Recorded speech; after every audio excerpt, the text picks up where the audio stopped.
Hello, welcome back. അപ്പോൾ എല്ലാവരും സുഖമായിട്ടിരിക്കുന്നു. അൽഹംദുലില്ലാ ഞാനിവിടെ സുഖമായിട്ടിരിക്കുന്നു.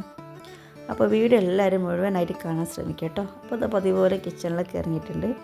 അപ്പോൾ ഇന്ന് പൊട്ടാറ്റോ നഗറ്റ്സ് ഉണ്ടാക്കാൻ വിചാരിച്ചു. അതിലിതാ ഉരുളക്കിഴങ്ങ് വേവിച്ച് വെച്ചിട്ടുണ്ട്. ഒരു സ്പൂണ് നമ്മളെ ബട്ടർ ചേർത്തിട്ടുണ്ട്. പിന്നെ ഇതാ കുരുമുളക് പൊടി. ബട്ടർ ചേർത്താലായിട്ട് കൂടുതൽ ടേസ്റ്റ് വരാം.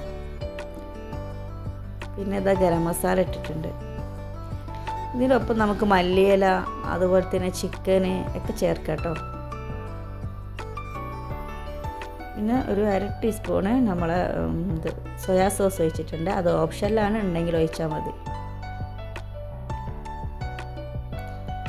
ചെയ്യുന്നത് സയാനാണ് കേട്ടോ. സിമുത്ത് പറഞ്ഞ് ഞാൻ ഹെൽപ്പ് ചെയ്യാമെന്ന്. അപ്പോൾ 1 ടേബിൾ സ്പൂൺ നമ്മളെ സോസ്, അത് കുഴച്ച് കഴിഞ്ഞതിന് ശേഷം മാത്രം സോസ് ഒഴിക്കാവും.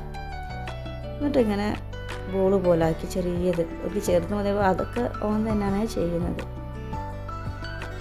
അപ്പോൾ സിമുത്തൊക്കെ ചെയ്ത് നല്ല ബോളാക്കി സെറ്റാക്കിയിട്ടുണ്ട്.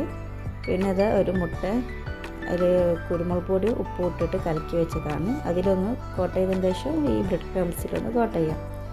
ഇത് മുമ്പ് ഞാനൊരു വീഡിയോ ഇട്ടിട്ടുണ്ടായിരുന്നു. അപ്പോൾ അതൊന്ന് ഡീറ്റെയിൽ ആയി കാണിക്കാമെന്ന് വിചാരിച്ചതാണ്. മക്കൾക്ക് ഇത് ഭയങ്കര ഇഷ്ടമായതിനെ കൊണ്ട് ഇതാ എപ്പോഴും ഉണ്ടാക്കാൻ പറയാം. അപ്പോൾ ഇതെല്ലാം സെറ്റായിട്ട് വെച്ചിട്ടുണ്ട് കേട്ടോ.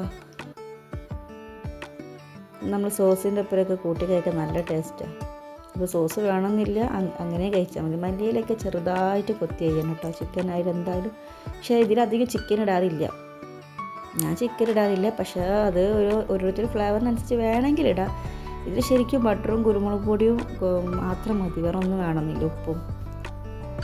അപ്പോൾ അതോടെ സെറ്റായി വെച്ചിട്ടുണ്ട്. അപ്പോൾ ഇന്ന് ഉമ്മ പറഞ്ഞാൽ നമുക്കിന്ന് ബ്രെഡ് കേക്ക് ഉണ്ടാക്കാമെന്ന്. അപ്പം ഒരു 4 മുട്ടക്ക് ഒരു 6 പീസ് ബ്രെഡ് നല്ല പൊടിച്ചിട്ടാണ് കേട്ടോ.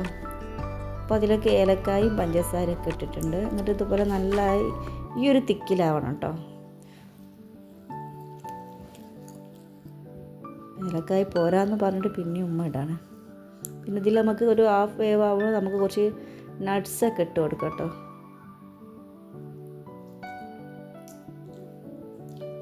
സിമ്പിൾ റെസിപ്പി ആട്ടോ, പെട്ടെന്ന് നമുക്കൊന്ന് തട്ടിക്കൂട്ടാൻ പറ്റുന്നതാണ് ഈ മുട്ടയും ബ്രെഡൊക്കെ വെച്ചിട്ടുള്ളത്. ഇത് നമുക്ക് എരിവിലും ആക്കാം. അതൊരു പാത്രം ചൂടാൻ വേണ്ടി വെച്ചതിന് ശേഷം അതിലേക്ക് സെറ്റായിട്ടുണ്ട്. പിന്നെ നോമ്പ് തുറന്നാലുണ്ടല്ലോ, ഉപ്പിലിട്ട മാങ്ങ, ഉപ്പിലിട്ട് എന്തെങ്കിലും വേണം കേട്ടോ, നല്ലൊരു ടേസ്റ്റിൽ അങ്ങനെ കഴിക്കാൻ. അപ്പോൾ അത് ഞാൻ ഉപ്പിട്ട് വെച്ചിട്ടുണ്ടായിരുന്നു. അപ്പോൾ ടേബിളിൽ നിന്ന് ഞാൻ ചെറിയൊരു മേക്ക് ഓവർ കൊടുത്തിട്ടുണ്ട്. അപ്പോൾ ഏകദേശം സമയമൊക്കെ സെറ്റായപ്പോൾ എല്ലാം കൊണ്ടുപോയി വെച്ചിട്ടുണ്ട്. അപ്പോൾ വീഡിയോ എല്ലാവർക്കും മുഴുവനായിട്ടും ഇഷ്ടമായെന്ന് വിചാരിക്കുന്നു. അപ്പോൾ ഇഷ്ടമായാലും സപ്പോർട്ട് ചെയ്യാനും സബ്സ്ക്രൈബ് ചെയ്യാനും ലൈക്ക് അടിക്കാനും കമൻറ്റ് ചെയ്യാനൊന്നും മറന്നു പോകരുത്. അപ്പോൾ ഓക്കെ, അസ്സലാമു അലൈക്കും, ബൈ.